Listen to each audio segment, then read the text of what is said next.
Assalamualaikum warahmatullahi wabarakatuh.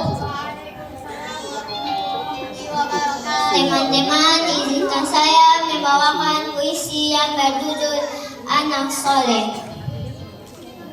Langit biru, awan berarap, pohon hijau, burung berteriak, semua indah, semua ada karena Allah yang mencipta.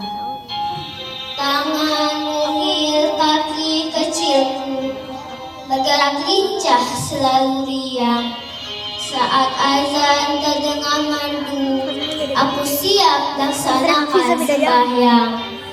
Al-Quran tebal dibuka pelan, huruf hijaiyah dibaca perlahan.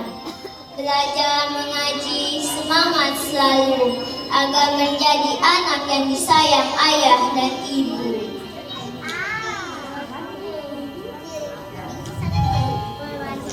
Kalau bicara tidak boleh bohong, kalau bermain tidak boleh sombong. Pada teman harus berbagi agar hati ini selalu suci. Ya Allah, kuatkan hatiku, jadikan aku anak yang patuh.